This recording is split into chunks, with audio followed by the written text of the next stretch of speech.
پڑھو، دعا ہی تو عبادت ہے۔ حضور نے فرمایا دعا مانگنا ہی تو عبادت ہے۔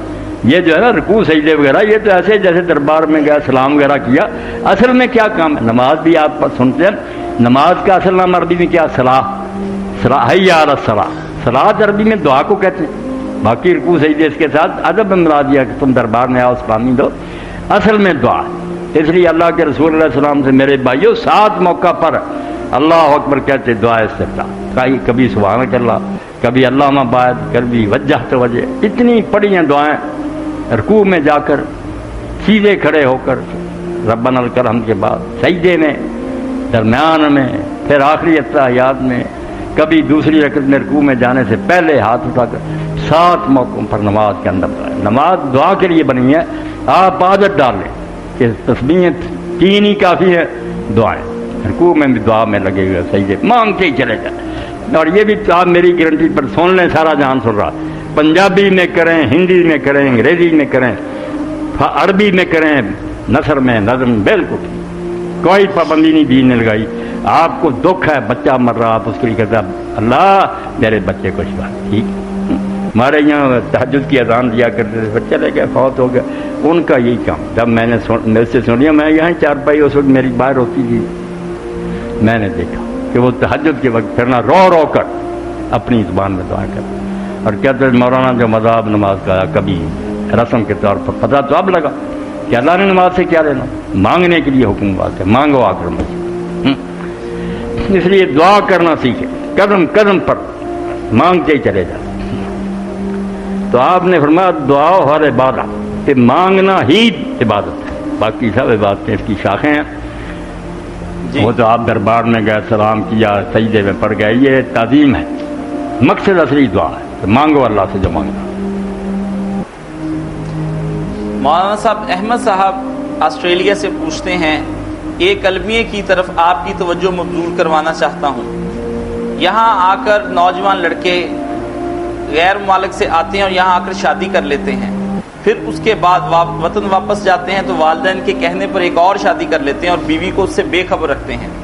یہاں کی بیوی سے تو وہ خود موج میلا کرتے ہیں، لیکن وہاں پاکستان میں اپنی بیویوں کو والدین کی خدمت پر چھوڑ آتے ہیں۔ ایسی صورت میں مجھے بتائیے کہ جو لوگ یہ کام کرتے ہیں ان کا کیا نکاح دوسرا ٹھیک رہتا ہے، اور اسلام کی نظر میں ان کا یہ امر کیسا ہے؟ نکاح کو تو بچہ کیا کہیں، نکاح تو ٹھیک ہی ٹھیک ہے جو شریعت کے مطابق کریں، مگر نکاح کی جو اصلی غرض ہے جس کام کے لیے نکاح کروا ہوا یاشی تھوڑی ہے کہ لوگ بس اپنی خواہش پوری کریں۔ یہ تو لوگوں نے سمجھ لیا جیسے لیٹرین میں جاتے ہیں گئے اور پانی نکال کر آ گئے، ایسا ہی سمجھ لیا۔ یہ کوئی نہ سمجھا کہ عاشروہن بالمعروف، عشیر کا یہ ساتھی ہیں، زندگی کا ساتھ ہے تم دونوں کا۔ اس لیے زیادہ کی تو اجازت اسی صورت میں کہ کوئی ضرورت ہو، اولاد نہیں، کوئی اور مصیبت ہے خاندان میں، کوئی بیوہ ہو گئی، کہاں یتیم بچے ہمارے بھتیجے برباد ہوں گے، چلو میں نکاح کر، مگر ایسا کہ نکاح کرتے جاؤ، عیاشیاں کرتے جاؤ اور کچھ بھی نہ ان کے حقوق ادا کرو، یہ ظلم، بہت بڑا ظلم ہے۔ اور ایسے لوگ جو نا دین کو بدنام کرنے کا باعث، ان کی حرکتیں دیکھ کے کہتے ہیں یار مسلمان ایسے جس بیچاری کو ادھر رکھا ہوا ادھر اس کو چھوڑا ہوا، ایسا نہیں کرنا چاہیے۔ نکاح کریں تو اس کا حق ادا کریں، سب کو پتہ ہو، سامنے رکھے۔ جی، امریکہ سے ایک دوست پوچھتے ہیں، وہ کہتے ہیں کہ روزے کی حالت میں یہاں رک کر میں صرف ایک بات کہوں گا جو ایک عرب شاعر نے کہی کہ تم نے سمجھ لیا کہ بس عورت لانی اور عورت لینا گوری چٹھی اور موج میلا کرے، سمجھے ہی نہ کہ آپ جب نکاح کر رہے ہیں تو ایک ادارے کی بنیاد رکھ لیں، جیسے مسجد بننے لگی نا یا دینی مدرسہ، ان دونوں سے بھی آپ سمجھیں زیادہ مقدس ادارہ ہے جو آپ اس کی بنیاد رکھ رہے ہیں۔ اور اسی لیے اللہ کے رسول نے فرمایا جب کوئی آدمی نکاح کرتا ہے اور اس کو اللہ بیٹا دیتا، بچی دیتا ہے، تو میں اس پر اتنا خوش ہوتا ہوں کہ قیامت کے دن میری امت کی زیادتی ہوگی۔ اس لیے اسلام یہ چاہتا ہے، دیکھیں نا انتخاب بیوی کا، حضور نے فرمایا 4 وجہ سے لوگ بیویاں ڈھونڈتے ہیں، یا حسن کی وجہ سے، یا مالدار دیکھتے ہیں، یا خاندان۔ فرمایا چھوڑ، یہ نصیب ہو جائے تو اچھی بات ہے، فاظفر بذات الدین تیرا رب بلا کرے، جو مقصد ہے نکاح سے وہ پورا ہوگا، دیندار لڑکی سے، دیندار لا، اس کے ساتھ اگر حسین وغیرہ ہو الگ بات ہے، بے دین لے تو عرب کہتا شاعر بڑی پیاری بات کی، الام مدرسۃ اذا دتا،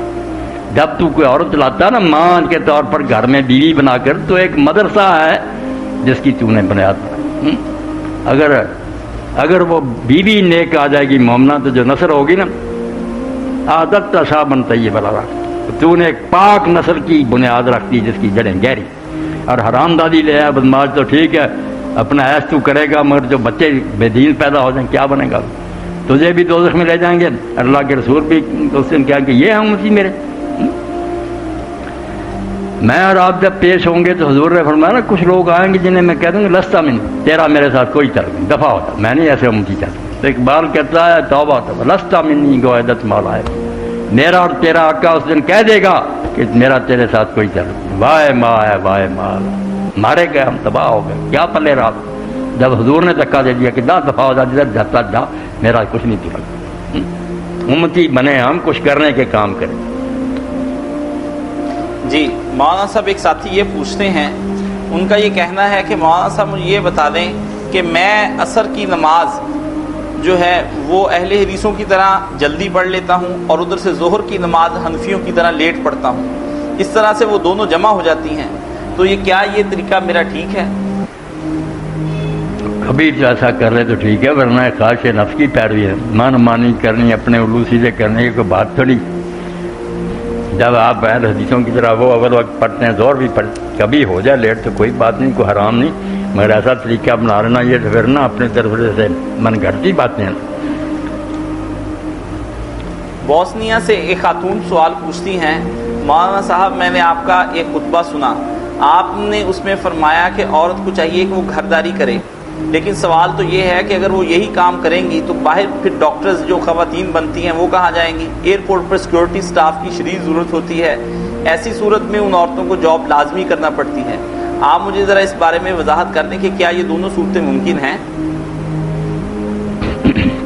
یہی تو میری بہن اس معاشرے کا پریشر ہے، معاشرہ دین سے ہٹا ہوا، اس لیے ایسی مجبوریاں پیدا کر دیتا ہے کہ بچیاں بیچاری پھر جاب کرنے پر مجبور ہوتی ہیں، مگر جو ان کا اصل کام تھا نا کہ آنے والی نسل کو سنبھالا اور ان کو بلی بنایا وہ ختم ہو جاتا، بچے جو ہے نا بیچارے تباہ ہوتے رہے، ان کی تربیت ہی کوئی نہیں ہے، باپ تو پہلے پھنسا ہوتا کاروبار میں، ادھر یہ بھی بیچاری دوڑ رہی ہیں، ادھر جانا، پہلے تیاری صبح، پھر بسوں کے دھکے، شام کو تھکی ماندی، بچوں کی کیا خبر ہے؟ پھر بچے ایسے ہی پیدا ہوں گے نا، بعد میں یہ بھی پھر کانٹے چبھیں گے، بے ادب بیٹے ہوں گے، پھر روئیں گی کہ بچوں کو کیا ہونا ہی تھا، جب ان کو آپ نے جان کر چھوڑ دیا، وہ بیچارے جس طرح کے جی چاہے بنتے رہے، پھر یہی نتیجہ نکلا تو آپ کیوں روتے ہو؟